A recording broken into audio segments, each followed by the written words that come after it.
call your operator. Have no fear, fellow citizens. The Mediator is here. Good morning and welcome to this week's edition of The Mediator with me, your host, Brian West. To give you the top 8 headlines and developing news stories that made it this week. Now, as usual, give you the top 8 local headlines and developing news stories that made it first, followed by a movie clip, a skit, a trailer, or something that's going on in the community, or maybe some pictures. And then I'll give you the top 8 international headlines and developing news stories that made it, folks. So let's waste no time. Oh, yeah. Let's get to it. Story number 1. 150 years of service for Third Baptist. Bob Coupland has a report published October 26 out of Youngstown. The report explains how Third Baptist Church on Park Hill Avenue is celebrating 150 years of being the oldest running African American church in the city. The report is filled with information about the history and leadership at the church. 150 years got the story in. That's why story number 1 made it this week. Story number 2. Another story shining more light on safety.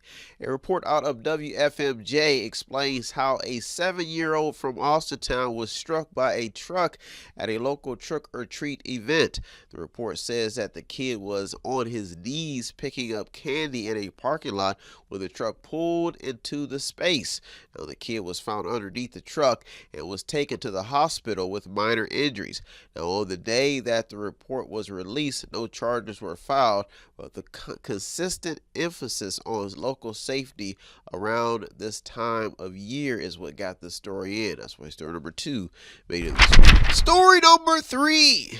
Dana School of Music's donations rebounds. They got a donation rebound. Dan Pompley has a report published October 24th of the Vindicator on how there has apparently been a change of heart by the Zolden family. Now, the report explains how they have reversed a decision to donate millions to YSU's Dana School of Music. I guess they decided not to. Now they're going to do it. Now, Bruce Zolden has stated that he wants to see the Dana School of Music survive and thrive and is willing to overlook political disagreements to make it happen. This was after the appointment of Congressman Bill Johnson, or former Congressman Bill Johnson, as YSU's now president. Now, the Youngstown State University Foundation announced Wednesday that Zolden is giving $5 million to the school. Now, the report goes on further to explain how the family plans to raise another $10 million. Now, this is at a critical time in YSU's history when donors and enrollment are needed the most, and to keep current programs thriving. That's why story number 3 made it. Story number 4. Assessing the aftermath of the downtown explosion. Now, it may now be time to assess how the downtown explosion was handled, if you don't remember, at Realty Tower. Now, this is after a number of residents were displaced and an entire historical structure has been torn down after the aftermath. Now, if you did not know, many of the residents who were displaced are still unhappy about the way the entire process was handled. Some of them are still left in the limbo. Now, this story is adding to a number of news stories, not just locally but around the country, about how America is handling its own citizens versus the world. Now, the story is gaining steam. That's why story number 4 made it this week. Story number 5. Ohio abortion ban in top headlines. The Associated Press has a report out of Columbus focusing on how Ohio's laws restricting abortion, how it was struck down on Thursday by a county judge who said that last year's voter-approved amendment enshrining reproductive rights renders what people know as the heartbeat law. They're saying it is unconstitutional according to the article. Now, the report goes on further to explain how Dave Yost requested to leave all but one provision of the law untouched. Now, the report does mention how Ohio's Attorney General may have dropped the ball or just did get the memo when the U.S. Supreme Court overturned Roe v. Wade and returned power over the abortion issue to the states. Now, the report goes on further explaining how David Yost will make a decision in 30 days on whether to appeal. This is what got the story in. Now, this is a complicated situation, thus getting the story into the top 8. That's why story number 5 made it. Story number 6: the EMS levy takes center stage in Boardman. The EMS story continues on as local EMS officials look for levies to help pay the bills. Dan Pompley has a report published October 29th in what appears to be a request for a proposed $4.5 million fire and EMS levy. The report goes on to explain how the levy would raise $6.1 million to support ambulance services in the township. Now, what got this story in is the fact that residents are complaining about being overtaxed and struggling to make ends meet, with an increase in those in need as proof. People are saying that you talk to some of these churches, they're saying there's an influx of people in need. Some of these people have nice cars. The story is still developing. Nice cars, but not enough food to put on the table, not enough money. That's why story number 6 made it this week. Story number 7 and the top 2 local headlines and developing news stories that made it this week for one purpose: to keep you informed.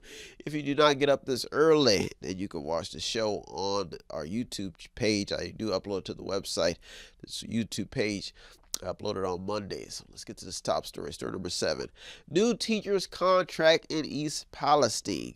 Mike Guntner has an article published by WFMJ News explaining some progress in the East Palestine teachers deal. Some time ago, East Palestine teachers were talking about striking. Well, it appears that the East Palestine Education Association has released a report on how the Board of Education on Monday voted to officially accept a pact. Now, this is what is stated in the report. Now, the report goes on to say that the new deal will benefit both the teachers and the union. Now, what is in the contract is not mentioned in the report, but the fact that they've found something that they can agree on is what got the story in. The story is still developing. That's why story number 7 also made it to the top this week. Big. Story number 8 and the top local headline and developing news story that made it this week. Make sure I'm looking fresh. Face is all cleaned off. I did go to the gym and popped a lip, but I'm still at it. Story number 8. Let's get to this top story. I'm still at it, baby. I can feel the power. Story number 8. The East Palestine saga continues. Stephanie Elverd has a report out of East Palestine explaining how residents are looking for answers after the resignation of village manager Chad Edward and Councilman Douglas Simpson. They're saying that according to the report, Simpson resigned from council in protest of what he painted as poor treatment of Edwards by the people who hired him exactly a year ago. Now, this is all in the midst of the village moving on from the derailment disaster that took place a year ago. Now, the report goes on further to explain how local residents feel that the East Palestine residents deserve better when it comes to their representation. Folks, this story is still developing. Made it to the top this week because the East Palestine saga continues, folks. Well, folks, those are our top 8 local headlines developing news stories that I made this week. I'll be right back with the top 8 international headlines and developing news stories. Now we're into November. So I'll be right back. You're the Mediator. Me, Brian West. Don't go anywhere. What does Method8Inc.com Media Center have that I need? Small prints, event consulting, photography, business consulting, technical consulting, entertainment consulting, fundraising advice, event videography, movies, news, publishing, media, books, entertainment, acting, broadcasting, public relations, access to the visual and performing arts, ink and black ink refills, audio recording, graphic design, theater, minor computer and cell phone repair, and they're located at 5648 Market Street in Boardman, Ohio from 10 a.m. until 6 p.m. every Monday through Friday. The list goes on and on. Method8Inc.com. Buy stuff, watch stuff, or read stuff. Oh yeah! And yes, we are chipmunks.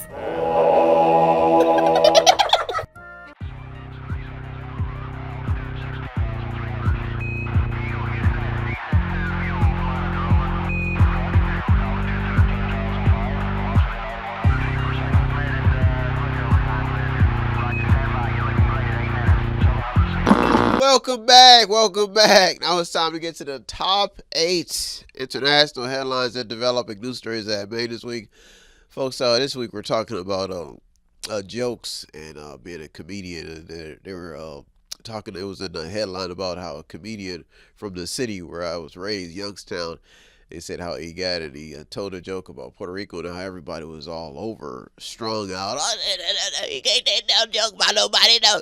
Well, it reminded me of my first, when I got out of the military, I wanted to try everything. So I decided I wanted to try to be a comedian. So I did about 2 shows. And my first show was in New York. I'll never forget it. Me and my dad, my mom, my sister, we drove all the way to New York.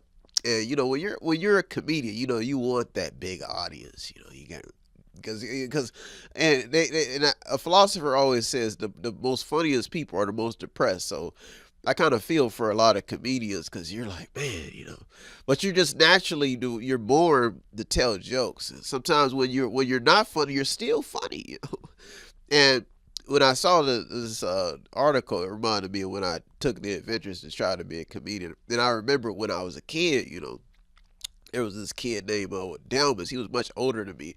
And when I was a kid, I used to always wear this jersey, my football jersey around the neighborhood. I was always proud to be on the football team. And this one night, Delmas roasted me. I mean, that's what they called it back, and they get roasted. You know, he said that everybody laughing. That brother is funny. Brown is crazy. You know, and Delmas just sit up there roasting me. I got this heated look on my face.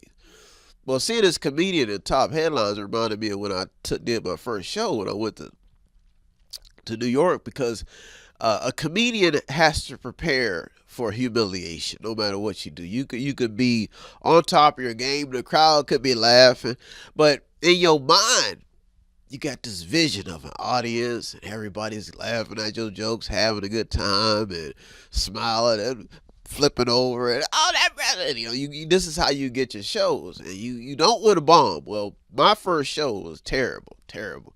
I went to the wrong crowd with the wrong jokes. I thought they knew about politics, but they didn't. So the moral of the story is, like, when you do this, you got to brush yourself off. So this comedian who was on this political ticket and everybody got offended, now he has to brush himself off and try to do his job over again. That's the toughest part. You know, everybody who gets on stage, not just comedians, can get and tell you, like, when you get in front of people, you don't know how it's gonna go. You could be a reverend, you could be a teacher, you could be a speaker, but you just don't know how it's gonna go. So the moral of the story is, when you tell a joke, be prepared, just in case the crowd does not receive your joke. Just be prepared. That's why I always say a comedian has to have an insurance policy. And before you go on stage, make sure that just in case the show don't go well, you don't get laughs, that you do not quit your day job.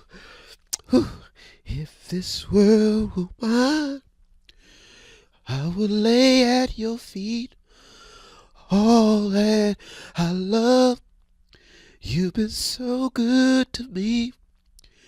If this world would laugh, I'd give you a flower. If you laugh at the jokes and I want it inside. Let's waste no time, folks. Ooh.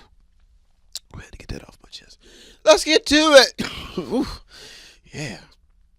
Ooh, gotta get it out. Story number one. Has the media been fair in the current election? Speaking of jokes. Story number one. Has the media been fair? Well, the results are in, folks. The number one question on concerned voters' minds will be how effective the media has been in this recent election.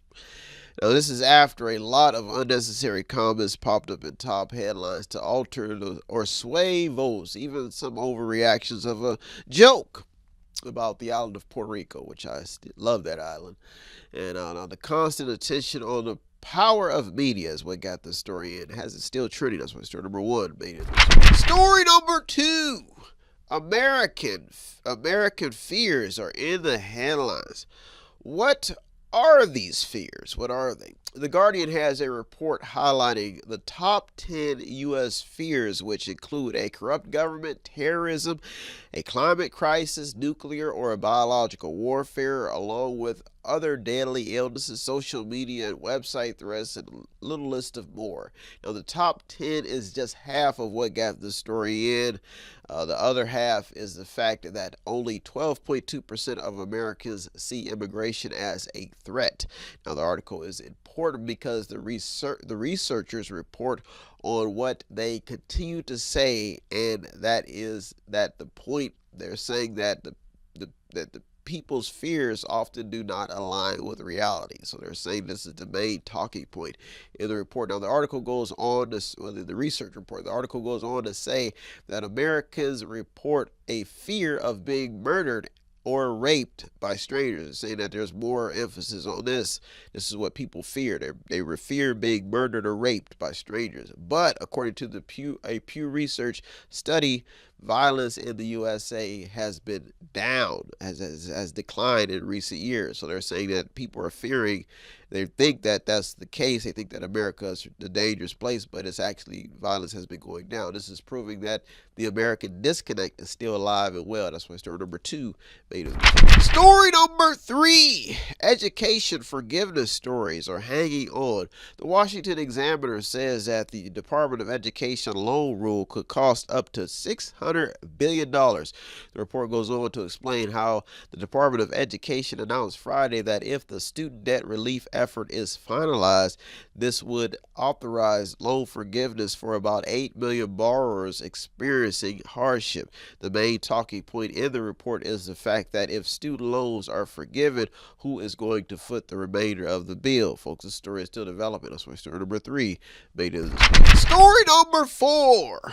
The EPA remains an important piece on the health of the health mix. So the EPA remains an important piece in the health mix. Now, the EPA has been in quite a few headlines lately, including the crackdown on lead poisoning, if you haven't been keeping an eye. Now, the TCD has a headline explaining how the EPA has reversed the controversial policy affecting millions of Americans, and continues on by explaining how business interests could play a role.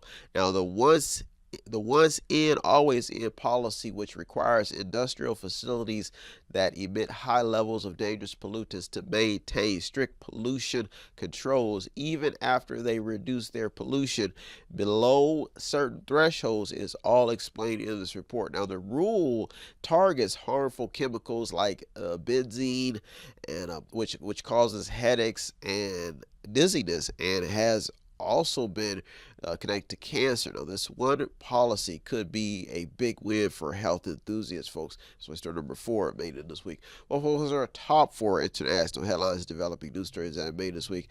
I'll be right back with the top 4. So don't you go anywhere. The Mediator, me, Brian West. I'll be right back. Tune in to Methodate's YouTube channel to check out the top interviews that made it throughout the years and months. Visit methodate.com.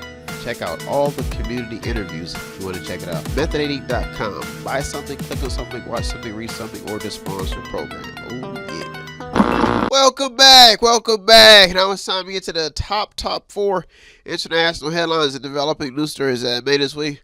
Folks, if you haven't noticed, I'm a pretty, what they say, decent kind of guy. Try to keep it clean. And I see these reports. Some people are talking about how the FBI is kind of involved in investigating everything. And, I kind of sit around the little studio I have, and I always wonder, if I've ever been targeted or watched by the FBI. And they wouldn't find much, one of the long time ago when I used to attend this one church, Baptist church, this reverend would always say, if you're not doing anything wrong, you got nothing to worry about. So I wonder what the FBI would find if they were listening in on my conversation. Like they listen on like civil rights leaders, see a lot of entertainers get watched by the FBI. They probably be so depressed, like, because I really don't do much. I mean, the closest thing I'll probably ever do is maybe fantasize about women or naked women every once in a while, but I don't do much dirt. They probably just be bored watching me. I did used to work for the post office. I used to take breaks sometimes. I know they just probably, if they were watching me, they're probably, this guy, they probably feel sorry for me, And they probably listen to my conversations, and they probably be like, all this guy talks about is inspirational stuff. He doesn't do anything violent. They probably be following me around. Some people probably thought probably think sell drugs or something. You never know what people are assuming, especially when they see people who are trying to do the right thing or got things going. They just probably be watching me, and he doesn't sell drugs. He doesn't curse that much, only when he's around his mother. Let's go. I guess he's innocent. And that's the hardest part. You got people who are politicians being watched by the FBI, and the FBI's got dirt on them. They wait for something to come out. But for a guy like me, you look at my past, they probably be like, "Oh, this guy's a sucker for love." One FBI agent could probably just do a whole show just about how they were watching me, and people probably be laughing at me. Oh, we came to his unit one night, and it got real quiet. And all we heard were these strange sounds coming out of his room. We didn't know what he was doing. And we didn't want to bust him, and we didn't want to bust in, figure out what he was doing. Come to find out, he was in the room looking at Marilyn Monroe pictures, Judy Garland or something. What was that girl? Foxy Brown pictures. They don't get any juice out of me, So that's probably why people leave me alone. Brian's not doing too many things that are fun. He's not in Vegas tipping over in his drink. It's hard being righteous, I guess that's what I say. The FBI would just be bored. This guy, all he does is just work. So the moral of the story is that if you're doing the right thing, you only got one bad habit, or it's natural, then maybe the world would be a better place. It'd be a better place. There's a place in your heart, and you know that it is love. In a place, in a feeling all of giving. Let's waste no time, folks. Whew. Let's get to it. Story number 5. Another wild election season. Speaking of the FBI, I'm telling you, watching these candidates, they probably get a kick. Kamala's probably at a bar getting drunk. I know what you're going to say. Donald Trump probably picking up garbage at McDonald's or something.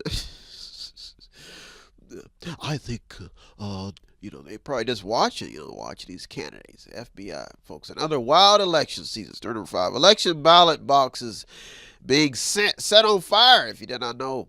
And ABC News reporting that a teen with a machete was arrested for voter intimidation at a polling places in Neptune, Florida. Folks, according to the report, he was protesting and antagonizing the opposing political side. The article even posts a picture of the machete that was displayed against Harris and Walz supporters. First Amendment rights is what got the story. That's why story number 5 made it. Story number 6. Retail stores are in the fight for their life. CNN has a piece explaining how consumers have reached their breaking point, forcing retailers to shutter stores. The headline is that this is at record pace. That's what the headline says. Now, the Family Dollar has announced the closing of 677 stores this year. Walgreens is closing 259 stores. Big Lots is closing 360, and LL Flooring is shutting down entirely. Wow. Last week, True Value also made headlines in their store downsizing saga. Folks, this is alarming because major retailers have announced 6,189 store closings so far this year, outpacing last year's total of 5,553, according to, I think it's Coresight Research. of course, cite research. Now, this story is still developing because the article says that years of overexpanding and failed strategies is the reason added to the fact that Amazon and Walmart effect. That's why story number 6 also made to the top 2 this week. Big. Story number 7 and the top 2 international headlines and developing news stories that made this week for you. Keep you informed. Story number 7. The paycheck to paycheck living syndrome continues. Even after a strong economic report, a lot of people continue to live paycheck to paycheck. According to a Fox Business report, in the span of 5 years of data by Bank of America, more Americans are living paycheck to paycheck. The important talking point is the fact that expenses, groceries, housing, utilities, gas, insurance, and childcare all play a factor in what is eating away at the average American paycheck. Now, the report says that at the moment it is hard to see what role elevated inflation has played on the American pocketbook. Another important talking point is the fact that the share of households living paycheck to paycheck has grown with every generation from Generation Z to baby boomers, but dropped some among those born pre-1946. That's why story number 7 also made to the top this week. Big. Story number 8 and the top international headline and developing news story that made this week. Story number 8, the economic recovery continues. The Wall Street Journal has a report highlighting U.S. economic growth. GDP rose at a 2.8% annual rate in the third quarter. The report goes on to explain how private sector employers added a larger than expected 233,000 jobs in October. Stocks are also on the rise, with consumer spending up at a 3.7% growth pace in the third quarter. Strong exports and government spending on defense were also mentioned in the report. The entire report is filled with promising economic data, thus getting into the top 8. That's why story 8 made it this week to the top. Well, folks, there are top 8 local and international headlines and developing news stories that made this week. I hope you got something out of today's program. I always get something out of doing the research. As usual, I thank all the news outlets, the journalists, the people on the front lines. You deserve all the credit. I'm just the media, the man in the middle, navigating your stories just to keep people informed. If you want to show some support here at Method 8, it does not take much. All you do is visit the website on the screen, buy something, click on something, watch something, read something, or to sponsor a program. Well, folks, I am out of here. Or you can stop by the store at 5648 Market Street in Boardman, Ohio. See my smiling face. Well, folks, I'm out of here. I'll be back next week. Look through over 200 or more stories just to keep you informed. Have a good week, everybody. Thank you for tuning to the Mediator. Be Brian West. Peace. Have no fear, fellow citizens. The Mediator is here.